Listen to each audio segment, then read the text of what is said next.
네, 안녕하십니까 박정호입니다. 네, 이번 방송 현대 로템에 대해서 이야기해 보도록 하겠습니다.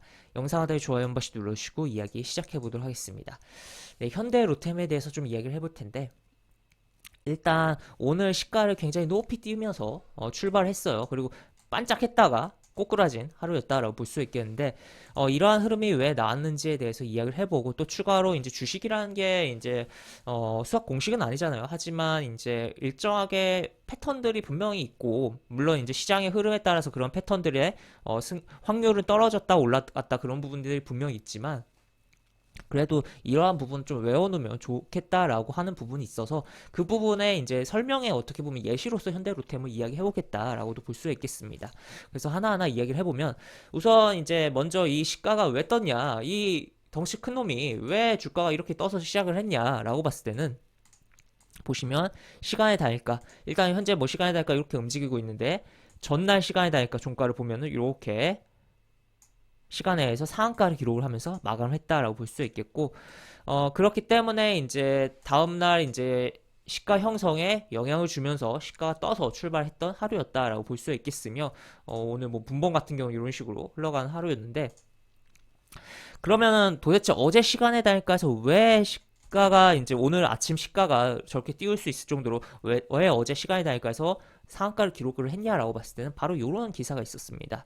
바로 이런 기사, 단독 기사인데 폴란드 3조 원대 국산 전차 K2 180대 구매 요청했다라는 이야기가 나왔다라고 볼 수 있겠고 지금 뭐 유럽의 상황이 별로 좋지가 않잖아요. 우크라이나로 인해서 그래서 무기 수출이 어떻게 보면 우리나라에는 좀 기회가 되고 있는 상황이다라고도 볼 수 있는 부분이고 한데 그래서 이러한 부분이 나오다 보니까 영향을 받으면서 주가가 움직였다라고 볼 수 있겠습니다. 그렇지만 이게 일단은 물론 이게 사실이라고 했어도 이제 오늘의 흐름은 거의 뭐 똑같게 나왔을 거라고 저는 봅니다만 한 번 더 중간에 이렇게 풍문에 대한 뭐 답변을 좀 한 하루였다라고 체크를 해볼 수가 있겠고 아직 확정된 게 없다라는 거죠. 협의 중이다. 그러니까 어떻게 보면 이 현대로템의 이러한 뭐 미확정 공시로 인해서 이 뉴스 자체가 완전히 가짜는 아니고 그래도 어느 정도 협의가 진행되고 있다라는 거는 사실 확인을 해주었다라고도 볼 수 있겠고 하지만 어쨌든 확정된 건 아니니까 확정된 그런 기대감으로 주가가 움직였던 부분에 대해서 하락이 연출됐다라고도 볼 수 있겠죠. 하여튼 뭐 실제 뭐 확정이든 아니었던 오늘의 이러한 비슷한 흐름은 충분히 나올 수 있었을 거다라고 볼 수 있겠는데 왜 그러냐라고 봤을 때는 일단 특히 외국인과 기관, 그 중에서도 특히 외국인의 경우는 이제 주가가 이제 시가총액이 이렇게 큰 종목이 주가가 오르면 이게 웬 떡이냐 하고 던져버리는 특성이 있어요. 그리고 외국인과 기관 투자자의 경우는 큰 돈을 움직이는 세력이라고 볼 수가 있겠는데 메이저 세력이라고 할 수가 있겠죠. 뭐 그 세분화하면은 뭐 다양하게 있겠지만 큰 돈을 움직이는 가운데서 이 종목들이 유동성이 풍부할 때 빠져나가기가 좋다라는 거죠. 유동성이 풍부할 때. 근데 만약에 대형주가 시가가 높이 떠버리면은 시가가 높이 뜬다? 그렇다면 매수세가 많이 달라붙었다 시가에. 그렇다면 내가 던지고 나가기 편하다라는 거죠. 외국인들 입장에서, 기관 입장에서. 그런 관점에서 일단 이게 웬 떡이냐고 던진다라고 볼 수 있겠고 그 다음에 추가로 한 번 더 플러스 알파까지 합니다. 외국인들은 플러스 알파까지 하는 게 바로 공매도. 이게 그냥 일반적인 중형주 대형주면은 공매도 지금 안 되죠. 안 되는데 여기 갈색으로 표시가 되어 있는 종목이죠. 코스피 200과 코스닥 150에 해당하는 종목은 공매도가 된다는 거. 현대로템 코스피 200에 속한 종목이라는 거. 그렇기 때문에 공매도를 칠 수 있다라는 거. 그리고 뭐 추가로 이제 개인 투자자들의 경우도 대주거래라고 해서 개인의 공매도라고 할 수 있는 그런 부분에 대해서도 진행을 할 수가 있다라는 거죠. 그래서 시가가 떴을 때 외국인들의 기본적인 유동성 풍부할 때 좀 차익을 실현하고 다시 담더라도 차익을 실현하자라는 관점에서 던진다라는 거 기관도 그런 식으로 접근을 할 수 있다는 거. 그 다음에 플러스 알파로 공매도가 처지면서 주가의 다운을 만들어낸다라는 거죠. 그래서 만들어진 음봉이 이러한 캔들이라는 거. 그래서 공매도를 보시면 공매도가 평소에 물론 이때도 조금 비중이 높긴 했어요. 근데 이 비중이라는 거 오늘 하루 거래량 대비예요. 그렇기 때문에 이때랑 거래량, 오늘의 거래량 완전히 다르죠. 10배 이상 차이가 나는데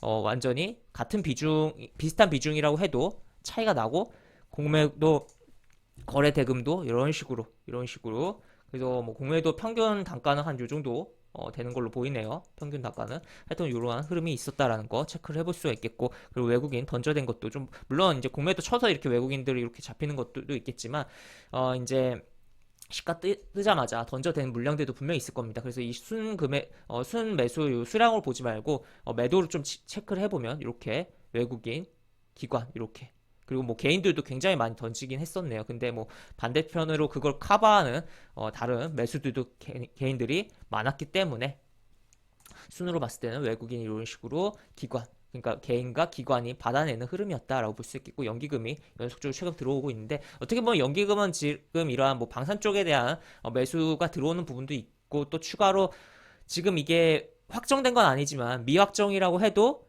지금 좀 사자, 그래서 계속적으로 더 갈 거다라는 관점으로 꾸준하게 들어오고 있는 거 아니냐라고도 생각을 해볼 수가 있겠지만, 어쨌든 외국인은 오늘 유동성이 풍부할 때를 틈타서 매도 및 공매도를 상당히 한 흐름이었다라고 정리를 해볼 수 있겠습니다. 그래서 다시 한번 요약을 해보면, 대형주, 특히 뭐 공매도까지 되는 종목들의 경우 이슈가 뭐 긍정적인 이슈가 발생해서 뭐 전날 시간에 내지 뭐 시간에가 이제 흐름이 없다고 해도 상관이 없어요. 이 시가가 어쨌든 높이 떠서 움직이는 흐름에 있어서 매도가 쏟아질 수 있다. 기관과 외국인의 기존 물량들이 들고 있던 물량들이 쏟아질 수 있다라고 볼 수 있겠고, 플러스 알파적으로 공매도 되는 종목은 공매도까지 많이 진행될 수 있다. 그래서 주가가 시가가 뜨고 이렇게 부진한 흐름이 연출될 수 있다는 거 좀 체크를 해볼 수가 있는 부분이고, 이러한 부분을 조금 어떻게 보면 이제 외워다라는 표현은 좀 그렇긴 하지만 어쨌든 암기를 좀 외워놓으면은 추후에 그런 호재만 믿고 잘못 따라 들어갔다가 이 거대한 시퍼런 음봉을 맞는 일은 많이 피할 수가 있을 것이다, 대형주에서 라고 볼 수가 있겠습니다.